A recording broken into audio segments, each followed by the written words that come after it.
اعوذ باللہ من الشیطان الرجیم۔ بسم اللہ الرحمن الرحیم۔ شروع کرتا ہوں اس بابرکت نام سے جس کے قبضے میں میری جان ہے۔ حضرت عمر رضی اللہ تعالیٰ عنہ، جن کے پاک نام پر آج بھی مسلمانوں کو فخر ہے اور جن کے جوش ایمانی سے آج 1300 برس بعد تک کافروں کے دل میں خوف ہے، اسلام لانے سے قبل مسلمانوں کے مقابلے اور تکلیف پہنچانے میں بھی ممتاز تھے۔ نبی اکرم صلی اللہ علیہ وآلہ وسلم کے قتل کے در پہ رہتے تھے۔ اللہ نے ان کا دل ایسا بدلا، آج یہ وہی عمر بعض اوقات ایک تنکا ہاتھ میں لیتے اور فرماتے کاش میں تنکا ہوتا، کبھی فرماتے کاش مجھے میری ماں نے جنا ہی نہ ہوتا۔ ایک مرتبہ کسی کام میں مشغول تھے، ایک شخص آیا اور کہنے لگا کہ فلاں شخص نے مجھ پر ظلم کیا ہے، آپ چل کر مجھے بدلہ دلوا دیجیے۔ آپ رضی اللہ تعالیٰ عنہ نے اس کے ایک درہ مار دیا۔ جب میں اس کام کے لیے بیٹھتا ہوں اس وقت تو آتے نہیں، جب میں دوسرے کاموں میں مشغول ہو جاتا ہوں تو آ کر کہتے ہیں کہ بدلہ دلوا دو۔ وہ شخص چلا گیا۔ آپ رضی اللہ تعالیٰ عنہ نے آدمی بھیج کر اس کو بلوایا اور درہ اس کو دے کر فرمایا کہ بدلہ لے لو۔ اس نے عرض کیا کہ میں نے اللہ کے واسطے معاف کیا۔ گھر تشریف لائے، 2 رکعت نماز پڑھی۔ اس کے بعد اپنے آپ کو مخاطب کر کے فرمایا، اے عمر، تو کمینہ تھا، اللہ نے تجھ کو اونچا کیا۔ تو گمراہ تھا، اللہ نے تجھ کو ہدایت کی۔ تو ذلیل تھا، اللہ نے تجھے عزت دی، پھر لوگوں کا بادشاہ بنایا۔ اب ایک شخص آ کر کہتا ہے کہ مجھے ظلم کا بدلہ دلوا دے تو اس کو مارتا ہے۔ کل کو قیامت کے دن اپنے رب کو کیا جواب دے گا؟ بڑی دیر تک اسی طرح اپنے آپ کو ملامت کرتے رہے۔ آپ رضی اللہ تعالیٰ عنہ کے غلام حضرت اسلم رضی اللہ تعالیٰ عنہ کہتے ہیں کہ میں ایک مرتبہ حضرت عمر رضی اللہ تعالیٰ عنہ کے ساتھ حرا کی طرف جا رہا تھا۔ ایک جگہ آگ جلتی ہوئی جنگل میں نظر آئی۔ حضرت عمر رضی اللہ تعالیٰ عنہ نے فرمایا شاید یہ کوئی قافلہ ہے جو رات ہونے کی وجہ سے شہر میں نہیں گیا، باہر ہی ٹھہر گیا، چلو اس کی خیر خبر لیں، رات کو حفاظت کا انتظام کریں۔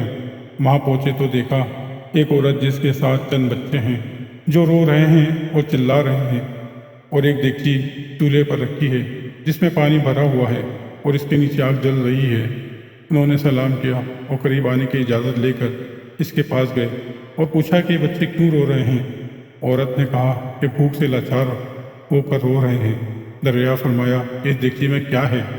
عورت نے کہا کہ پانی بھر کر بہلانے کے واسطے آگ پر رکھ دی ہے کہ ذرا ان کو تسلی ہو جائے اور وہ سو جائیں۔ امیر المومنین حضرت عمر رضی اللہ تعالیٰ عنہ کا اور میرا اور اللہ کے ہی ہاں فیصلہ ہوگا کہ میری اس تنگی کی خبر نہیں لیتے۔ حضرت عمر رضی اللہ تعالیٰ عنہ رونے لگے اور فرمایا کہ اللہ تجھ پر رحم کرے، بھلا عمر کو تیرے حال کی کیا خبر ہے؟ کہنے لگی کہ وہ ہمارے امیر بنے ہیں اور ہمارے حال کی خبر بھی نہیں رکھتے۔ حسن رضی اللہ تعالیٰ عنہ کہتے ہیں کہ حضرت عمر رضی اللہ تعالیٰ عنہ مجھے ساتھ لے کر واپس ہوئے اور ایک بوری میں بیت المال میں سے کچھ آٹا، کچھ کھجوریں، کچھ چربی اور کچھ کپڑے اور کچھ درہم لیے۔ غرض اس بوری کو خوب بھر لیا اور فرمایا کہ یہ میری کمر پر رکھ دے۔ میں نے عرض کیا کہ میں لے چلوں۔ آپ رضی اللہ تعالیٰ عنہ نے فرمایا کہ نہیں، میری کمر پر رکھ دے۔ 2-3 مرتبہ میں نے اصرار کیا تو فرمایا کہ قیامت میں بھی میرے بوجھ کو تو ہی اٹھائے گا، اس کو میں ہی اٹھاؤں گا، اس لیے قیامت میں مجھ سے ہی اس کا سوال ہوگا۔ میں نے مجبور ہو کر بوری کو آپ کی کمر پر رکھ دیا۔ آپ نہایت تیزی کے ساتھ اس کے پاس تشریف لے گئے۔ میں بھی ساتھ تھا۔ وہاں پہنچ کر اس میں دیگچی میں آٹا ڈالا اور کچھ چربی اور کھجوریں ڈالی اور اس کو چلانا شروع کیا اور چولہے میں بھی خود ہی پھونک مارنا شروع کر دی۔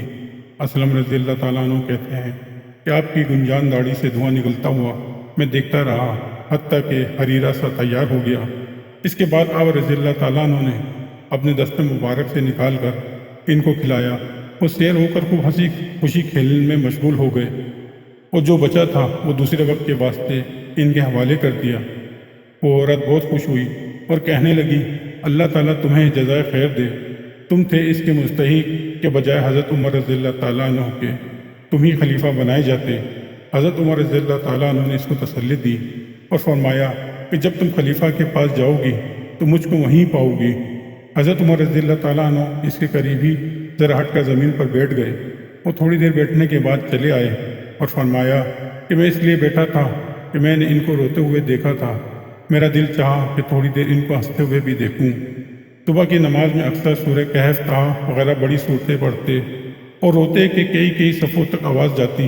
ایک مرتبہ صبح کی نماز میں سورہ یوسف پڑھ رہے تھے، روتے روتے آواز نہ نکلی۔ تہجد کی نماز میں بعض مرتبہ روتے روتے گر جاتے اور بیمار ہو جاتے۔ اف، یہ ہے اللہ کا خوف اس شخص کا جس کے نام سے بڑے بڑے نامور بادشاہ ڈرتے تھے، کانپتے تھے۔ آج بھی 1350 برس کے زمانے تک اس کا دبدبہ مانا ہوا ہے۔